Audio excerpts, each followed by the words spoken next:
some of it on our social media, but there's a lot of issues in the past of Bill and Hillary Clinton that a lot of people continue to take very seriously. And then once again, a lot of that stems from Hillary herself, her actions. And can I just inject that a lot of people don't take it seriously?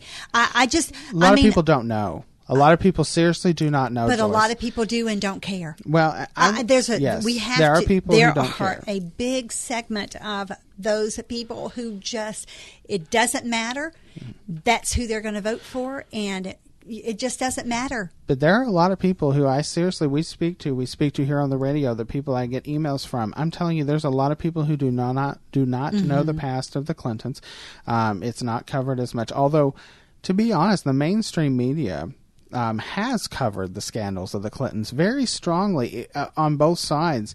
Not every single one of the scandals, but you have investigative journalists who are very nonpartisan, who have come out over the years and years and years, who have unearthed a lot of these issues facing the Clintons and those who are surrogates of them. I mean, my goodness, I would not be Secretary of Commerce for Hillary Clinton because they went through 5 of them and they all died in plane crashes. So I would not do it. Okay, I just would not do it. And there's a lot of conspiratorial things toward that.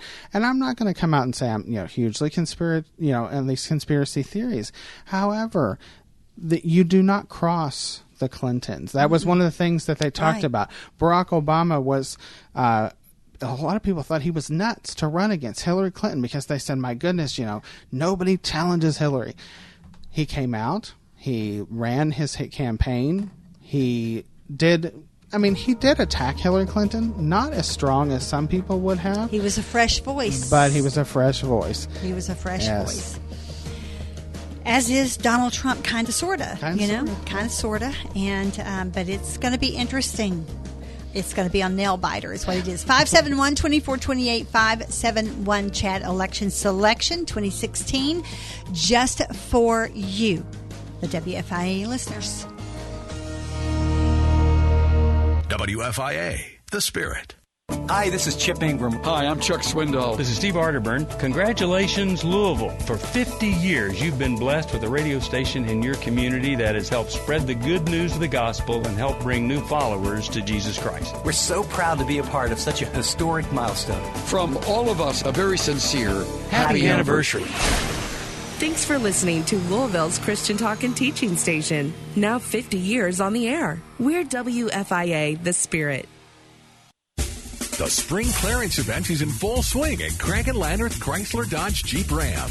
Let the friendly, knowledgeable staff at Craig and Landreth Chrysler Dodge Jeep Ram help you find the vehicle you deserve. Priced to fit your budget. Call 241-6868 or visit our virtual showroom online at cnlchrysler.com. And then stop by for a test drive. We're on Highway 146 in Crestwood, an easy drive off I-71 North at exit 14. Just 5 minutes for the Snyder. Hey, Bill Bennett here to tell you about Augusta Precious Metals. What if you could store your IRA or your 401k where you can see, touch, and hold it in person in the form of physical gold and silver coins? I know I would, and you can't do that with stocks. But with the Augusta Gold and Silver IRA, you can transfer retirement savings into physical coins and store them where you can see them anytime. Free shipping, zero management fees, and Augusta pays all upfront costs. Getting started is absolutely free. Rated A+ with the Better Business Bureau, enjoys a 98% 5-star satisfaction rating with TrustLink.org. You can trust Augusta. Call toll-free 1-855-222-6993 now for your free guide to Augusta Gold IRAs. Call toll-free 1-855-222-6993. That's 1-855-222-6993. Or visit AugustaPreciousMetals.com. QL1, this is Control. Does Rocket Mortgage require me to fill out a bunch of paperwork? That's negative Control. Rocket Mortgage by Quicken Loans is the first on-demand mortgage machine that quickly and seamlessly imports your financial data. You can go through the entire mortgage process on your own and completely online. Copy that, QL1, but if I wanted to speak to someone, do you think they're out there? They're out there, all right. I've made contact before. In fact, according to J.D. Power, they've provided award-winning client service for 6 years in a row. Roger that, QL1. It's nice to know they're out there, wherever they are. Detroit Control. They're in Detroit. Over. 3, 2, 1. Rocket Mortgage at QuickenLoans.com. Push button. Get mortgage. Rocket. Visit for cost information and conditions. Equal housing lender. Licensed in all 50 states. NMLSConsumerAccess.org number 3030. You're listening to Just Ask Joyce on WFIA, The Spirit. Thank you so much for joining us today. Election Selection 2016 cranking up here on Just Ask Joyce. And Garrett Sivaking, our political strategist, is on board. Garrett, we were talking about, of course, the Clintons and not everyone being aware of their shady past. Mm-hmm. They do have some shades of, I shouldn't say shades of gray because then you always think about the book, but but they do have some shadiness, and maybe it is a little gray matter with that is associated with them, and that should concern each of us. Here's the thing. They keep saying, but Donald has no record. We need somebody with a record. Well, let me just tell you something, honey. Hillary has a record, but I'm not sure I want that record. Well, that's what I'm saying. Her too, record yes. is not a pretty one. No, it's not. And they keep saying, "Oh, but she's done this and she's done that." I'm like, "Really? Well, and when, where, how?" And consistency is the issue. Has she accomplished great things in her life? Yes, she has. I mean, and she has accomplished great things in her life.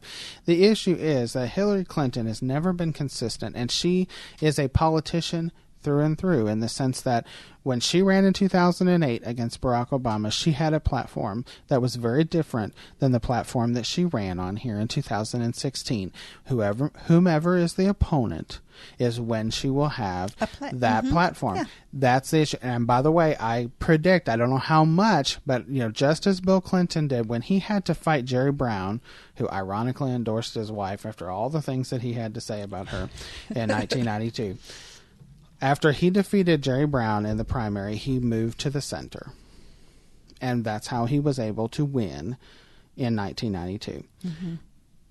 With Hillary Clinton, I don't know. Her plan all along, I mean, Doug Schoen has been on Fox News, the main Clinton man, and has said over and over again, she's going to move to the center. She's going to move to the center. If she's going to keep Bernie Sanders supporters, I don't know how she moves too far to the center. I really don't. Now, of course, in all honesty, Donald Trump is going to too. The platform he ran on in the primary has clearly changed. Some of the issues have stayed the same, but many of those issues have changed. The severity of his talk, some of the positions that he has taken, some of the comments he's made in relative to taxation, to minimum wage, have clearly changed from the primary to the general. Now, yes, most of the time you do this. Of course, I prefer candidates who don't. I like the candidates who speak in the primary what they're going to speak in the general election. And by the way, I will be honest with you. I think that Bernie Sanders is one of those people. He would not have changed his message. And I think that's why a lot of people were loyal to him and are still very loyal.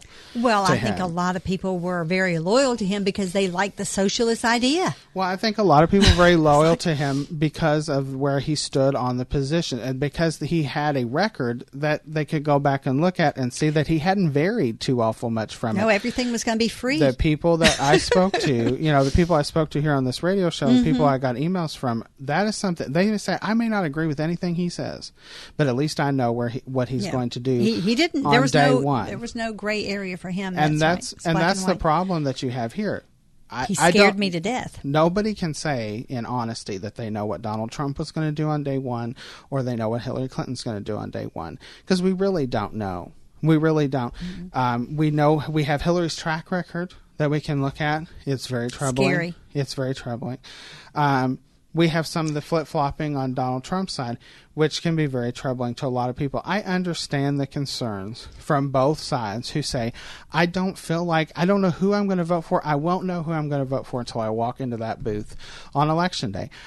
I hear that more than I ever have. I've always heard it in the time I've been in this business, but I hear that more than I ever have. I still am troubled that some will stay home and not cast a vote. And And I still say that we have to understand if we choose to do that, we are indeed casting a vote. Yes, you're casting a... You are. Well, really what you're doing is you're abdicating yes, your right. You are.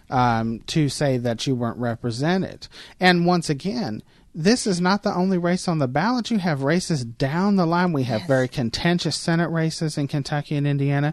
We have very contentious House of Representatives races. Mm-hmm. If you live here in Kentucky, the legislature is in key races right now, coming up for the fall. You have school board, Jefferson County guys. Those are races that are very important to you. And very important to the family. It's a ground level, and it starts at ground level, folks. And you feel that impact first. That's right. When that school board, that county council, that county commissioner, you feel that impact first, either in your wallet or the way your kids are treated at school, or where they have to go to school, or what kind of education they're going to receive. What kind of bathroom they get to go in. Well, that's another issue that's facing a lot of schools right now. Yes, it is. And that's something that if you don't vote, your voice on issues from that side all the way up to what you pay every week out of your paycheck are in play. And so that's why you have to. There are choices here. I'm not saying that you have the best choice, but your choices are laid out for you. You have 4 people now that are going to be on your ballots here in Kentucky and Indiana. You have the option to vote for one of these 4 people. And this is why I say you need to go out and listen to us. You need to go out and do research. Read the articles that I share. Read the articles that you find elsewhere. One of these 4 candidates out of the 4 will best fit your values, and you need to go cast it for one of those 4 candidates. And I know we're about to go to a break, and we're almost coming to the close of this hour of Just Ask Joyce. We'll go into the second hour with Garrett. But can you enlighten some of us maybe about the other 2 candidates? Yeah, I quite honestly don't know as much as I should about the 2 because my focus has primarily been, on the Democratic and Republican tickets. And, so maybe we should learn about not just the candidates, but the party.